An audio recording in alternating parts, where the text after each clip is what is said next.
pagi, selamat siang, selamat sore, selamat malam. Udah lama ya nggak ada video. Ya, ngumpulin duit buat beli. Jadi hari ini kita mau review beberapa barang. Nih ada 1, 2, 3, 4, 5. Tapi yang bukan nge-review, sorry, mau pamer. Jadi sebenarnya saya tujuannya bukan buat review barangnya ini sih. Cuma tujuan saya adalah apa? Buat apa ini? Buat apa ini? Ini semua saya mau bikin laptop alias komputer portable. Bener kan ya? Laptop itu komputer portable kan ya? Ya. Jadi gimana caranya bang? Ya nontonlah videonya ya satu-satu. Kalau nggak salah sih saya mau bikin ini jadi 2 part.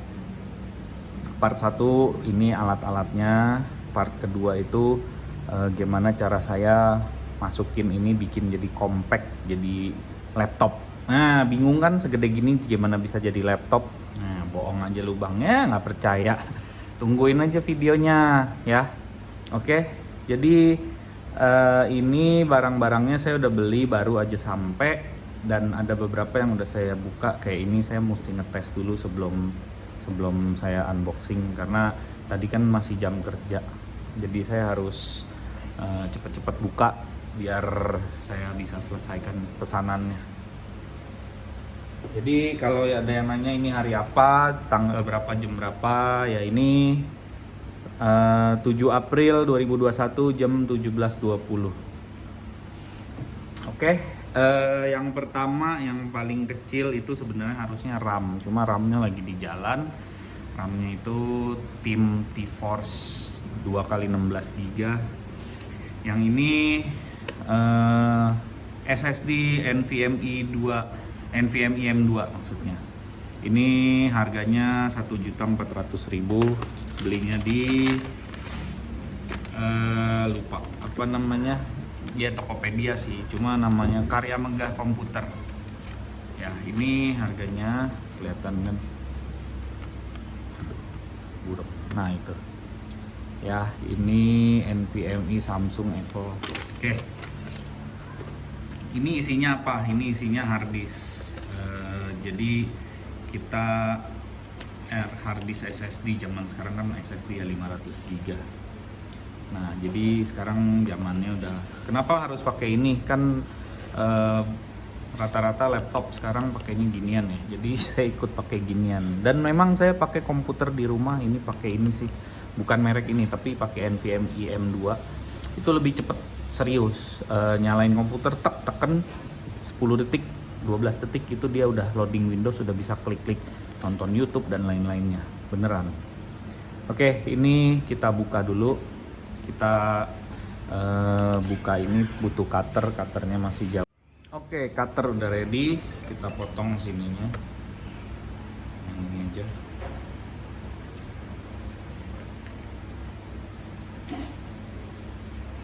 Nah, isinya cuma seperti ini, sekecil ini saja. Harganya 1.400.000, mantap ya, karena performanya juga mantap. Jadi ini boxnya kokoh juga ya, bisa. Nah, tuh nggak gampang tuh, lihat kan, cuma tergores, nggak tembus. Sedangkan kalau ini ya, kalian lihat, nah tembus tuh, kan nggak tembus nih ya. Pokoknya tembus lah kalau dus. Jadi ini lebih tebal dari dus. Nah ini di sini ada ya hati ya, ini gampang copot tuh. Jadi di balik ini ada kitab-kitabnya. Nah didorong dari bawah sini tuh. Nah itu kitab-kitabnya isinya ya, disegel ya, intinya installation guide lah. Oke, kita kembalikan lagi ke sini. Dan ininya ya begini aja sih, seperti layaknya NVMe biasa. belakangnya polos. Terus nih agak tebel stikernya nih. Stiker ininya agak tebel kok. Kenapa ya? Mungkin ini heatsink atau saya nggak tahu. Ini lumayan tebel, mengganggu kayaknya. Nah ini tulisan-tulisannya 500 giganya ada tulisan. Oke, ini aja sih untuk NVMe ini ya. Nah kemudian kita lanjut ke yang lebih kecil, yang kecilan lagi itu. Core i7 10 Gen, i7 10700, LGA 1200. Wow, mantap. Ini serinya seri yang 10700. Kalau kalian yang nggak tahu, seri-seri ini ada 10700K, ada 10700F, ada 10700KF, ada 10700 polos. Bedanya apa? Yang F itu nggak ada VGA onboard. Jadi walaupun mau kalian punya motherboard onboard, colokan motherboard yang ada VGA-nya, kalau kalian colok monitor dengan menggunakan 10700F itu nggak bakal tampil karena nggak ada ininya di sini, nggak ada VGA onboardnya, nggak ada functionnya, istilahnya nggak ada teknologinya. Jadi kalian jangan salah pilih ya. Kalau kalian nggak mau pakai kalau kalian nggak mau pakai VGA, belilah yang 10700 atau 10700K. Nah, yang F itu nggak ada VGA. Kalau yang K itu apa? Yang K itu unlock. Jadi kalian bisa apa itu namanya? Core apa ya? Saya lupa namanya. Kalian bisa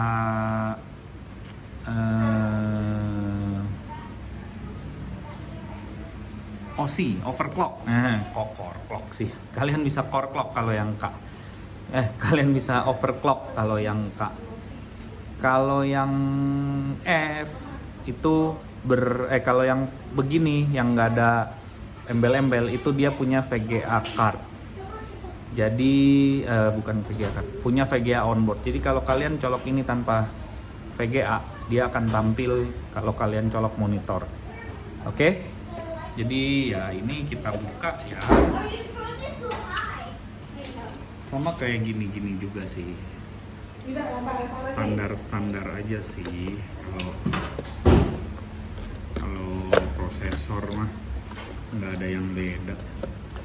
Menurut saya pun juga mungkin soketnya, colokannya juga sama kayaknya jaraknya. Nah iya kan, ini prosesornya ya disegel seperti biasa. Ada lambangnya 10700 SR29 2,9 GHz. Ini Kaby Lake atau Tiger Lake atau apa, saya nggak tahu namanya apa ya. Kalian lihat aja sendiri di Google. Kalau yang saya tahu yang seri Gen 11 itu namanya Tiger Lake ya.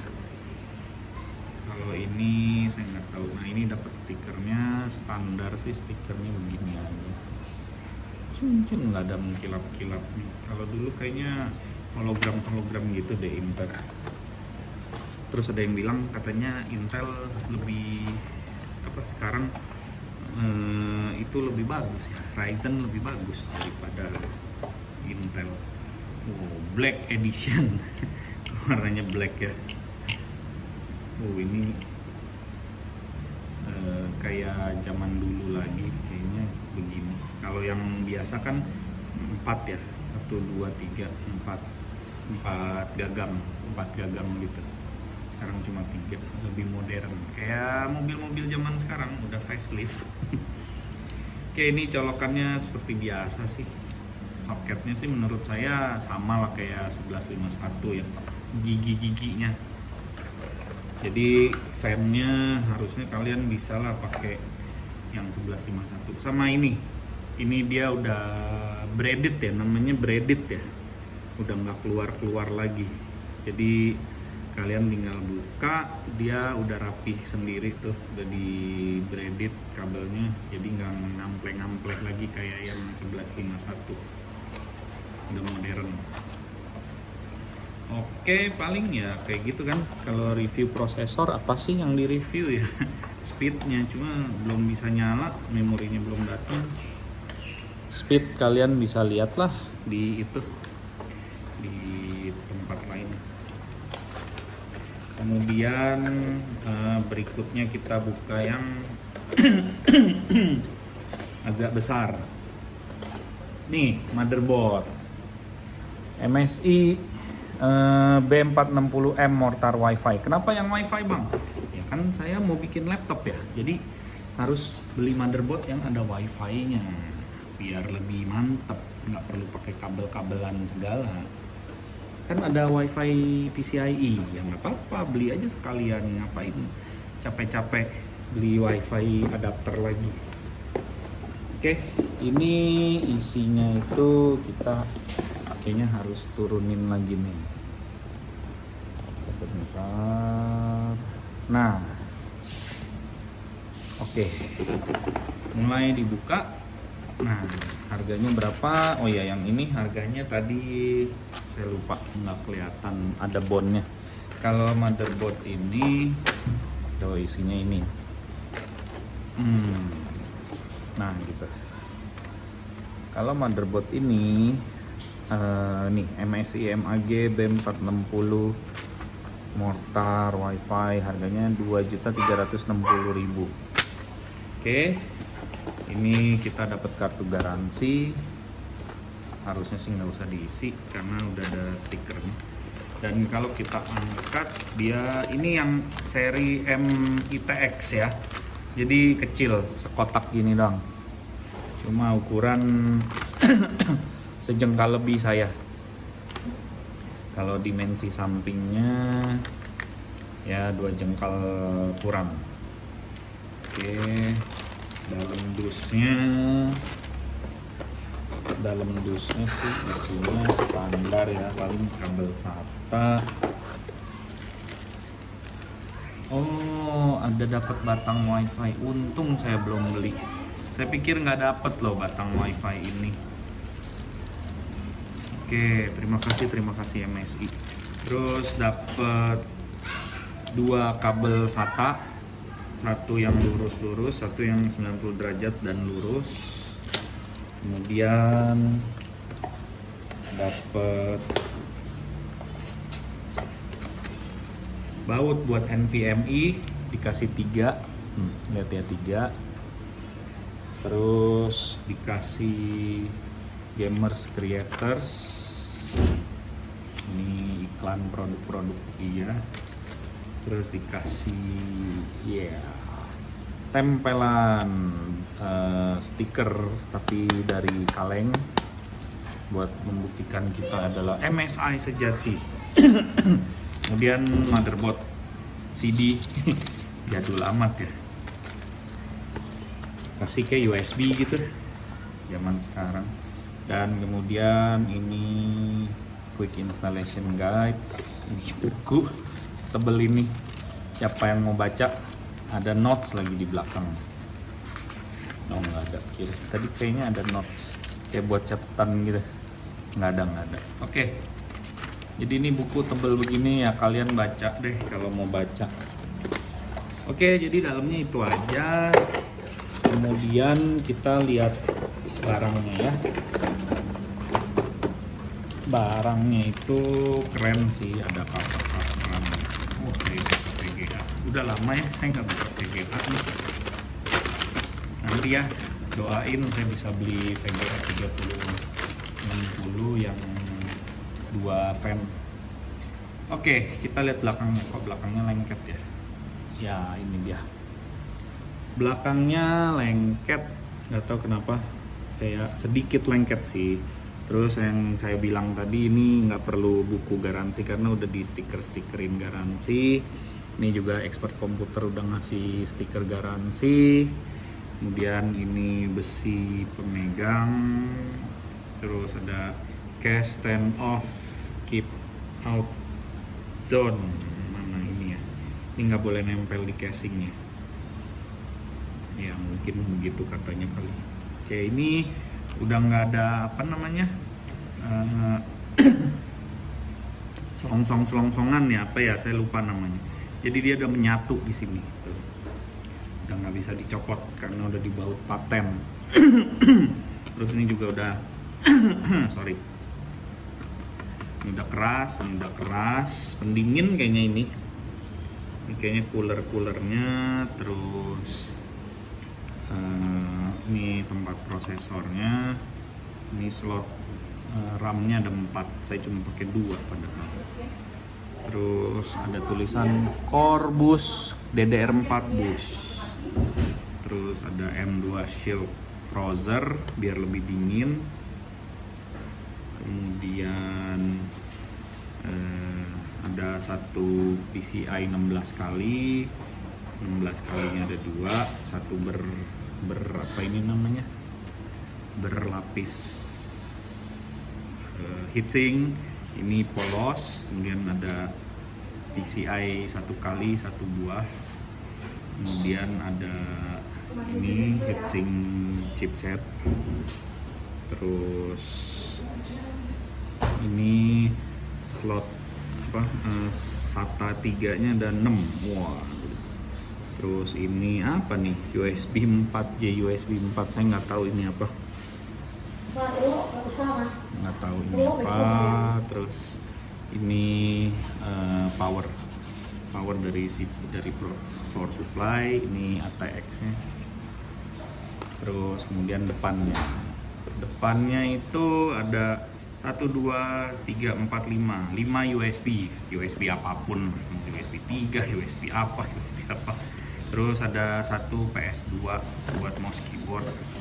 Kemudian ada HDMI, ada DisplayPort, kemudian ada Type C, kemudian ada LAN RJ45 2,5G.